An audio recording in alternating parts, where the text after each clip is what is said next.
All right, here's some big breaking coming in. The Qutub Minar plea, asking for a survey into the Qutub Minar. The hearing on that has just begun. Delhi court hears the Qutub Minar Wapsi plea. Remember, there are Hindu groups who've been claiming that there's much Hindu symbolism within the iconic Qutub Minar. Here is the Delhi court that just about begun hearing on the plea, asking for a survey into Qutub Minar and, of course, eventually to pray at that premises, considering it has Hindu symbolism. Now, we're looking at the court that's just begun hearing. The Delhi court has just begun hearing the Qutub Minar Wapsi plea. As the court now takes up this plea, there's a lot of talk on the kind of Hindu symbolism that's found within the Qutub Minar premises. But nonetheless, remember, this comes in the backdrop of the ASI telling the Delhi court that the structure itself cannot be touched. In fact, what they say is that Qutub Minar is not a place of worship, and altering the existing structure is not permissible under all the laws and the acts that are currently in place. Shreya Chatterjee has been tracking those developments there. Shreya, the ASI, of course, has struck down all those pleas verbally while they submit before court, saying that there is no way the structure of Qutub Minar can be touched. It's an iconic structure, and since it's been preserved since 1914, there is no way that worship can be allowed within that premises. While that said, you have the Delhi court taking up the matter now. They're going to be deciding whether or not this plea should be entertained. What's expected? Well, yes, Nabila, you know, according to the Archaeological Monument and Archaeological Sites and Remains Act, the ASI has given a response that they cannot allow worship within the Qutub Minar because at the point of time it was notified as a living monument and also preserved in 1914. There was no worship that was happening at that point of time, and hence they will not be able to allow worship at this point of time. Even then, right now the hearing is currently under its way, and if we see the side of the petitioners, they are saying that there's ample evidence that there were 27 temples that were raised before the mosque structure came up, and they also say that this is also inscribed outside the mosque. So that is an argument that they are holding to seek the allowance of worship. They've also earlier mentioned that there were structures, there were idols which were visible of that of Lord Krishna, of that of Lord Ganesha, and that is the reason they say that worship should be allowed, these temples should be restored. So this is the side of the petitioners that is right now arguing before Nikhil Chopra. Now, you know, the hearing is under its way. There also Nikhil Chopra is asking what was the relief sought, where is your prayer? So he's trying to get the details of the prayer that the petitioner has sought, but very categorically, Nabila, the grounds that they are seeking is that there is evidence that 27 Jain and Hindu temples were demolished before raising the structure of the mosque. It's also inscribed outside. So very well, the worship should be allowed within the Qutub Minar premises, something the ASI has already sternly denied upon in its reply that they have submitted before the court. Right. You know, from what we see here is several images have been submitted before court as well. And those images show much Hindu symbolism. There are structures, wall carvings there that show very well that there could have been a temple at one point, or that stones of a temple were used to build this very famous iconic structure. There's still no clarity on that. But that said, do you think that there will be an attempt to survey this area and to try and find the truth? Now, whether or not they're going to allow worship is secondary, but primarily, will the court entertain any wish or plea to survey this Qutub Minar to really see what's the story and what's the real history behind it? Well, you know, Nabila, given the point of time that earlier the similar petition was also squashed, you know, we'll have to wait and watch on what grounds the court will actually allow a survey as well. But if we talk about the ASI's ground under the Conservation Manual Para 26, they categorically deny this petition to be allowed. They say that worship cannot be allowed. But, you know, there is also the question of right to worship. If right to worship is invoked, we can very well see that there is a possibility of survey that could be allowed. allowed. So we'll have to wait and watch what the judge over here allows. At the point he's trying to understand what the prayer is, and the petitioner side is very categorically pointing out that they want a restraint order against the ASI as well, which is preventing right to worship. They also want a trust to be built where there will be a maintenance and preservation of all these idols, and also restoration and start of worship. So that's the prayer that's submitted before the court. Whether or not there will be the instance of invocation of right to worship, we'll have to wait and watch out for that. But so far, the ASI is fighting it on the ground of the Conservation Manual, Para 26, and the Archaeological Monument and Archaeological Sites in Remains Act, Nabila. All right, Shreya, thank you very much. India Today keeps the spotlight on that as the court has just begun hearing a plea on whether worship can be allowed at the Qutub Minar of those Hindu deities, the carvings that have been found on the wall. In fact, the ASI has also moved out some of those wall carvings. They've now preserved it. They've kept it to the side. In fact, Shreya, on that note, we know that while the clamor grew around asking to survey this Qutub Minar, and there was a lot of talk about how that this that Qutub Minar's history itself could have been completely different, and that it was completely changed to the benefit of certain communities, and that there could be a lot more behind the construction and the architecture of Qutub Minar. It could be a Hindu, Raja Vikramaditya, who could have built it in the first place, and not Qutb al-Din Aibak. So these kind of arguments and debate that now seems to be brewing amid this clamor to survey that Qutub Minar and also worship at that premises. Do you think now the ASI, as it says that no worship is going to be allowed, do you think there will be an attempt, like I asked you earlier, to at least survey the place to really find out the true story behind Qutub Minar? Will there be an effort to try and understand, was Qutb al-Din Aibak indeed the man behind Qutub Minar, or was it Raja Vikramaditya? Because you have an ex-ASI officer who's made this startling claim.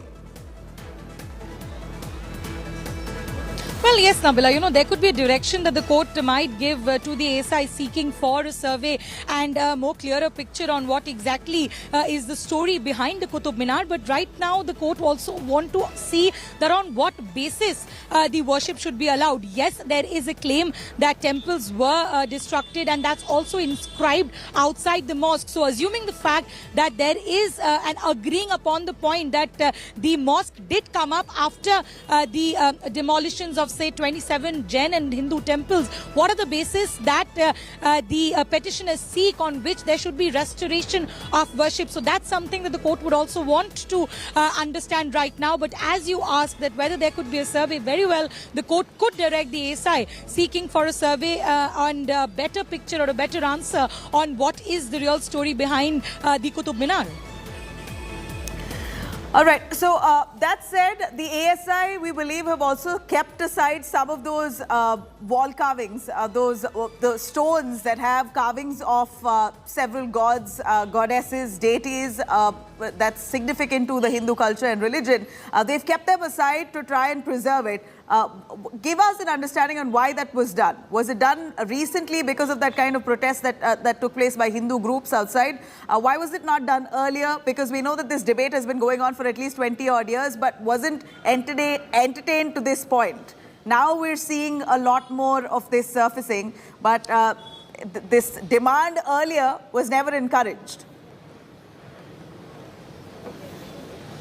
Well, absolutely. The demand wasn't encouraged earlier. This is not the first time that we're seeing such a petition or such a clamour. We've seen earlier as well the clamour for restoration of worship in Qutub Minar. But as you point out, this is a protected site under the ASI. So it's also the duty of the ASI to preserve the structures inside the Qutub Minar. Definitely, that's a debate on whether or not the ASI has done it earlier and why, if not, it had failed. So that's something that the court might ask the ASI. But if you ask me about the survey that seeks to give a better picture on what is the real history behind the Qutub Minar, that's something that the court could very well direct. The court could very well ask the ASI that come up before us with a survey, give us a clear picture on what really happened, because the Hindu side, the petitioners, they're very categorically seeking that two things to be done. One, there should be a trust that should be created to preserve these very idols, these very structures, and two, the restoration of worship. So that's something that the court will hear further on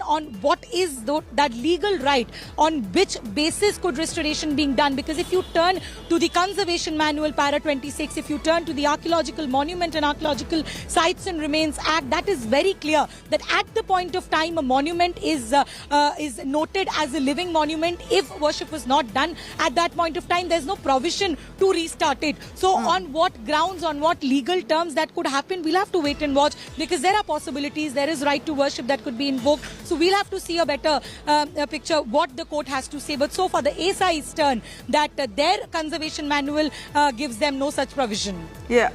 You know, Shreya, of course, the ASI has observed very carefully that this is not a plea that could really be entertained. And this is what we believe the ASI has submitted before court as well, the Delhi court, as it hears a plea asking to worship at the Qutub Minar because they believe to have found some great Hindu symbolisms, wall carvings of gods on stones, which now the ASI has kept aside. Now, of course, the ASI, while it's tried to preserve that Hindu symbols that they found, which is again not surprising and not new. Remember, it's been there, it's existed for decades, for centuries in fact. And now over this growing clamor to try and protect all that Hindu structures and deities and the statues of Hindu deities, at this point, they've of course kept it aside so that it could be preserved better.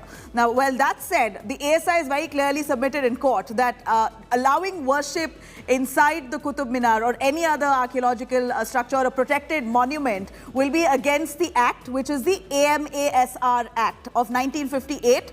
In fact, it will be contrary to the provisions which says very clearly that any monument which is centrally protected cannot, at that point when it was protected under the Act of 1958, if there was no worship happening at that time, then that status cannot be altered today. No matter how much people demand and people's emotions are heightened and requested plea and you know, demand for it or protest in favor of prayers inside the Qutub Minar, it will not be allowed because it will be against all the acts that are in place to protect that monument. So, Shreya, this is a protected monument undoubtedly, but you know, the Hindu groups as they've appealed before court, saying that it is our fundamental right to worship. You can't take away our fundamental right to worship at places which we believe has great Hindu religious significance. But ASI has very carefully said the fundamental right cannot be availed in violation of any status of the land. So if it is a protected land or a protected site, then it vetoes entirely your fundamental right to worship. Give us a quick understanding as to what the petition really seeks for and what the ASI said in clarification.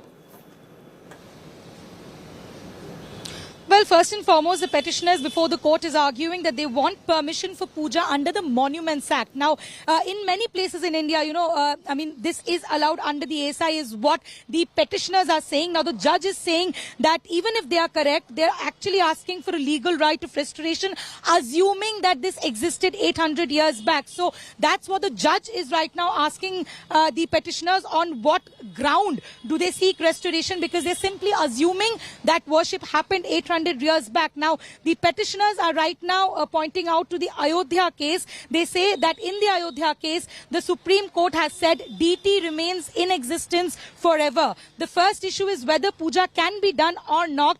ASMR Act says protected monument can be used as a shrine for worship. So right now, the petitioners are looking at the Ayodhya case. They're reading out the Supreme Court's verdict of the legal personality of the idol and ownership land in the Ayodhya matter. So that's what the petitioners are right now arguing. But if you ask me about the ASI, they are pointing out about the conservation manual, the ASMR Act 1985, where they say that once a monument is notified as a living monument, if worship was not done at that point of time, they do not have a provision to re-allow that.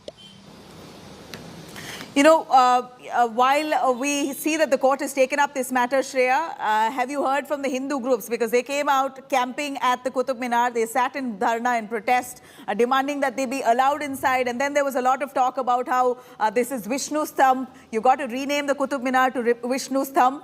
While that, on one hand, you have the ex-ASI officer who says that, no, this was not built by Qutub al-Din Aibak. This was built by Raja Vikramaditya.